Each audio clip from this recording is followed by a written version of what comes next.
Hello everyone and welcome back to my kitchen. Today we're going to prepare homemade guava paste using just 2 ingredients. Guava paste can be used in many sweet and savory dishes but can also be used as an appetizer and in many of your desserts and baked goods. You can find guava paste in your local grocery store in the Latin aisle. They're usually in a small tin labeled pasta de guayaba. You can also purchase them online, or if you would like to prepare it at home, today I'm going to show you how easy it is to make it with just 2 ingredients. First item on the list is 1 pound of guayabas. We're going to start out by trimming both ends of the guayabas. We're going to transfer them to a small bowl. We're going to fill it up with water with a little bit of salt to disinfect them. We're going to let them soak for about 10 to 15 minutes. After 10 to 15 minutes, we're going to drain out the water, we're going to rinse them off, and we're going to transfer them to a small saucepan with 4 to 5 cups of water. Place them on the burner on high heat and boil them for about 10 minutes. Once you start to see small cracks on the guayaba, remove them from the burner and let them cool down. During the process, make sure to keep a close eye on them because you don't want them to completely break open, because then you're going to lose some of that goodness from the guayabas. Once they start to look like this, remove them from the burner and wait for them to completely cool down before you blend them. I let the guayabas cool down for about an hour. Now we're going to transfer them to the blender. I'm also going to add half a cup of water to help blend the ingredients.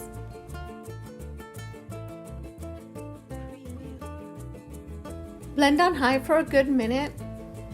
Guayabas have these very hard seeds, so you will need to strain it before you begin to prepare the guayaba paste. We're going to place a small strainer over the pan that we're going to be using, and we're going to pour the guayaba paste directly into the strainer. We still have a lot of the guayaba paste in the blender, so I'm going to add about 1/4 of a cup of water to get the remainder of the paste. I'm going to shake it around a bit, and then I'm going to pour it directly over the strainer with the other guava paste. We're going to give it a few good taps to help it go through the strainer a little bit faster, and if that doesn't work, grab a spoon and move the guava paste around. Keep moving it around until all you have left are the seeds from the guayabas. We blended the guayabas for 1 minute in the Ninja, and as you can see, the guayaba seeds are still intact. That's how hard they are, so you definitely don't want to skip this step before you begin to prepare the guayaba paste. Once all the guava has gone through the strainer, dispose of the seeds, and with your spoon kind of even out the guava paste to see how much guava paste we have. If you need to transfer it to a measuring cup to measure how much you have, you can transfer it, and it looks like we have exactly 2 cups of guava paste.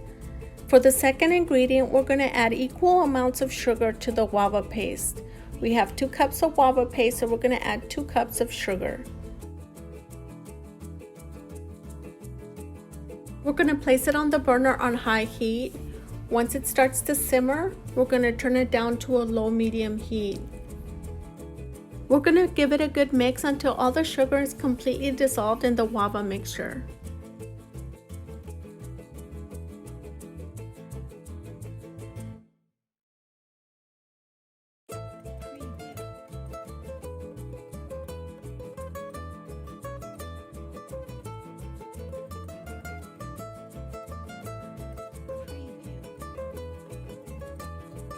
Once the sugar has completely dissolved and it reaches a light simmer, turn the burner down to a medium heat. I'm going to turn mine to a 6.0. Make sure to move it around often during the process. The process can take anywhere from 30 to 40 minutes, so be very patient because it does take a little bit, but it's well worth it. It's been about 10 to 15 minutes now, and I had to turn the burner down to a 4.0 because it was splattering quite a bit, so I turned it down a little bit more.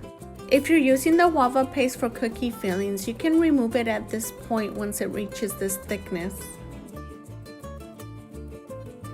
Once you remove it from the burner, it will thicken up a little bit more, so at this point you can remove it if you're using it for baked goods or if you're going to use it as a jam. But since we're making guava paste, we're going to leave it on here a little bit longer until it reaches the consistency that we're looking for. And we're looking for a thicker consistency. We want to keep moving it around until we see the bottom of the pan when we move it. At this point, it already has a nice thickness to it, but we want to see the bottom of the pan when we move it with the spoon. It still needs a little ways to go, maybe about 10 more minutes. Once it's close to being done, you want to spray the dish that you're going to be transferring the guayaba paste to. I'm using pan, but you can also use a little bit of vegetable oil. This is so it doesn't stick to the dish, and it's easier to remove when it comes time to remove it.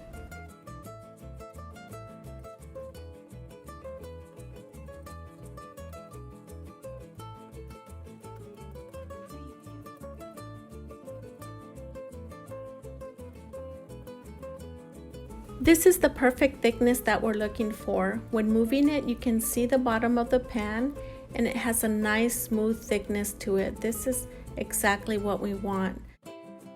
Now that it's ready, we're going to immediately transfer it to the bowl. As it cools down, it's going to start to take shape, so you want to transfer it before it cools down in the pan.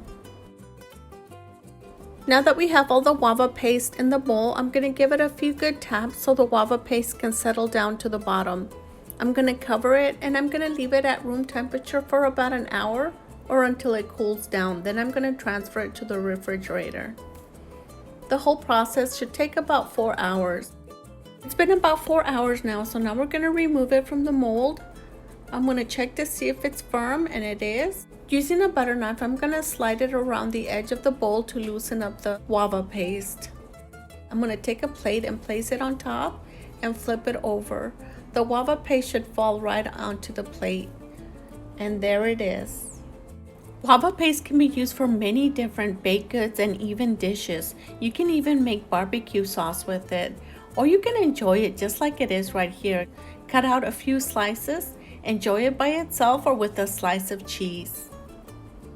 I'm going to cut out a small slice so you can see what it looks like on the inside.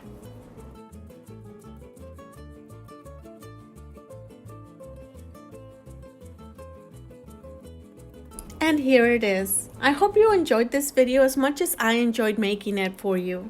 And if you're new to this channel and would like to see more videos like this, hit that subscribe button and don't forget to hit the little bell so you can get a notification each time I upload a new video. And if you're already a subscriber, thank you so much, and I'll see you on a different day with a different recipe. Thank you so much for watching.